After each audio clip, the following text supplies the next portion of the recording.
첫 번째 경기 라치오 대 루도고레츠 분석 시작해보겠습니다.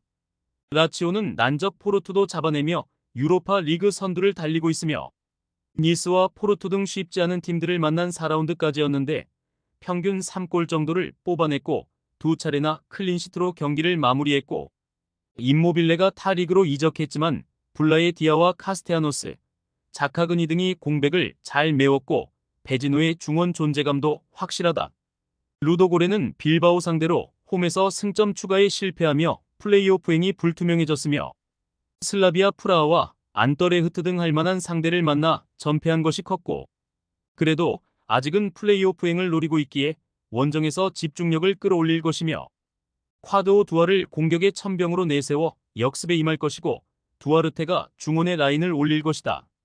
라치오의 승리를 본다. 루도고레는 불가리아 리그의 최강팀이지만 세리에 우승을 노리는 라치오 상대로는 전력의 열세가 확실하다. 페드로와 자카그니가 측면과 최전방을 오가며 기회를 노릴 것이고 디아가 확실한 마무리를 할 라치오가 전승 행진을 이어갈 것이다. 두 번째 경기 알크마르 대 갈라타사라이 분석 시작해보겠습니다. 알크마르는 페네르바체를 잡고 중위권으로 올라왔으며 빌바오와 토트넘 원정 연패로 인해 하위권으로 추락했었는데 이제 더 높은 순위를 원한다.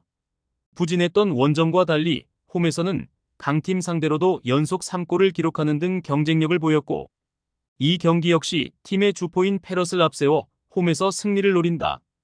갈라타사라이는 직전 홈 경기에서 손흥민의 토트넘을 잡고 3위까지 치고 올라왔으며 리가스 원정에서 무승부를 기록하긴 했지만 승리한 경기에서는 모두 3골 이상을 기록했고 유로파 진출팀 중 가장 많은 예선 득점을 기록 중이며 오시멘은 토트넘전 2골을 비롯해 팀의 공격을 이끌고 있고 악균과 메르텐스 등의 이선 존재감도 확실하다. 접전을 본다. 알크마르가 홈에서 연승을 기록하긴 했지만 부상자로 인한 전력 누수가 극심하다. 마르틴스 인디와 사디크, 반 본멜 등 핵심 선수들이 대거 빠져있기에 갈라타사라이 상대로 압도하는 경기를 하기 어렵고 토레이라와 데미르바이가 중원에서 최종 수비를 보호할 갈라타사라이가 승점 1점을 챙길 것이다. 세 번째 경기 카라바흐 대 리옹 분석 시작해보겠습니다. 카라바흐는 직전 경기에서 보데글림 상대로 유로파 첫 승리를 따냈으며 토트넘과 아약스 등을 상대로 연패를 당하며 최하위권으로 추락했었는데 분위기 반등의 신호탄을 쏘아올렸고 이선의 중앙에서 공격 전개를 주도한 주비르가 골을 터뜨린 것은 물론이고 경기 내내 안정적으로 공격 상황을 책임졌고 바이라모프의 측면 돌파도 위협적이었다. 리옹은 2연승 이후 두 경기에서 승점 1점 추가에 그쳤으며 그래도 9위를 달리며 16강 직행을 노릴 만한 위치에 있고 팀의 재정 문제로 인해 2부 강등의 얘기가 나오는 상황이긴 하지만 휴식기 이후 첫 경기에서는 난적 랭스를 만나 경기를 주도하며 패하지 않았고 팀 사정과 상관없이 라카제트와 체르키, 니아카테와 톨리소 등 베테랑 선수들은 흔들리지 않는 모습이다. 리옹의 승리를 본다. 원정 일정이고 팀 외부적으로 문제가 있긴 하지만 전력에서 상대를 압도하고 선수들이 경기에 집중하고 있다. 연승을 위해 카라바흐가 공격적으로 나설 경기라는 점도 감안해야 한다. 공격적인 운영으로 상대의 역습 상황에 수비 숫자가 적을 카라바흐를 라카제트와 미카우타제 등이 공략할 원정팀이 승리할 것이다. 네 번째 경기 디나모 키예프 대 플젠 분석 시작해보겠습니다. 키이우는 우크라이나 리그에서 13경기 무패를 기록하며 선두를 질주 중이며 그러나 이번 유로파 4경기에서는 승점 1점도 따내지 못하며 최하위로 추락해 있고 승점이 없을 뿐만 아니라 한 골도 뽑아내지 못할 정도로 부진하고 사파렌코와 브라주코, 카라바예프 등 국대 선수들이 즐비하지만 바나트를 비롯해 기대한 공격진의 마무리가 되지 않고 있다. 플젠은 체코 리그에서 스파르타 프라하를 제치고 2위로 올라섰으며 1위인 슬라비아 프라하의 기세가 대단하긴 하지만 내심 리그와 유로파 모두에서 호성적을 기대 중이고 승리는 한 경기에 불과하지만 4경기 연속 무패를 기록 중인 유로파인데 직전 경기에서는 라리가의 강호인 소시에다드를 제압했고 이 경기는 원정 일정이기에 잘하는 선수비 후역습으로 승리를 노릴 것이다. 접전을 본다. 플젠은 아두와 이르카 등 역습 상황에서 해결할 수 있는 최전방 공격수들이 있다. 그러나 화력으로 상대 수비를 제압할 정도는 아니며 브라주코와 비알스키 등이 중원에 나서 상대의 역습 시도를 저지할 수 있을 키이우가 승점 1점을 챙길 수 있다. 다섯 번째 경기 빌바오 대 엘프스볼이 분석 시작해보겠습니다.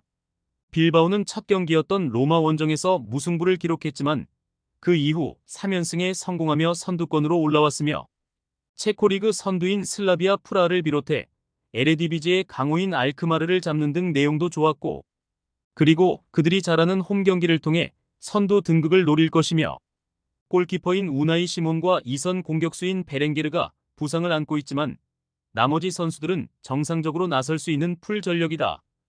엘프스보리는 로마 상대로 승리하며 만만치 않은 전력을 자랑했으며, 그러나 무패를 기록 중인 홈과 달리 원정에서는 연패 중이며 바이두와 오마, 부아리로 이어지는 척추 라인이 탄탄하지만 강팀 상대 원정 경기력은 아쉽고, 그래도 16강 진출을 노리고 있기에 원정이지만 수비 위주로 나서며 역습으로 승부를 볼 것이다. 빌바오의 승리를 본다. 엘프스보리는 오마와 발두르손 등 점유율 경합이 가능하고 수비 보호도 되는 볼란치들이 빌바오 중원의 침투를 막아내려 할 것이다. 그러나 이니고 루이스와 프라도스 등 빌바오 중원 조합은 상대의 압박을 이겨내며 니코 윌리엄스와 구르제타 등에게 기회를 제공할 수 있다. 빌바오가 연승을 이어갈 것이다. 여섯 번째 경기 안더레흐트 대 포르투 분석 시작해보겠습니다. 안더레흐트는 벨기에 리그에서 4위에 머물러 있지만 상위 리그로 볼 수 있는 유로파에서는 3승 1무로 16강 직행을 노리고 있으며, 돌베리와 아무주 등 최전방 공격수들이 많지 않은 기회에서 마무리를 잘했고 드레이어의 측면 화력도 좋았고, 이 경기는 그들이 잘하는 홈 경기기에 계속적인 선두 경쟁을 위해 공격적인 축구로 골을 노릴 것이다. 은디아이의 적극적인 오버래핑도 기대할 만하다. 포르투는 원정에서 연패를 당하며 중하위권으로 처져 있으며 호펜하임 상대로 승리를 따내긴 했지만 원정 성적이 아쉬웠고, 그래도 아직은 16강행에 대한 가능성이 충분하기에 남은 일정에 전력을 다할 것이며, 국대에 승선했다가 돌아온 사무 오모로디온을 비롯해 비에이라와 갈레노 등이 스리톱으로 나서 상대 수비의 빈틈을 노릴 것이다. 접전을 본다. 유로파에서 안더레흐트가 좋은 경기를 하고 있는 건 부인할 수 없는 사실이다. 에르겐센과 사델라 등 수비진도 탄탄하고, 그러나 포르투는 유스타키오가 중원에서 경기 내내 최종 수비를 보호하며 90분을 버틸 힘이 있고, 디잘로와 페르난데스의 수비 헌신도 있을 포르투가 원정 승점 1점을 챙길 것이다. 최종 조합은 영상 아래 고정 댓글로 말 걸어주시면 오늘 정보방에서 무료로 공유해드립니다. 제발 손해보면서 토토하지 말고 다같이 웃으면서 즐겁게 베팅합시다. 함께 하실 분들은 부담 갖지 마시고 편하게 말 걸어주세요.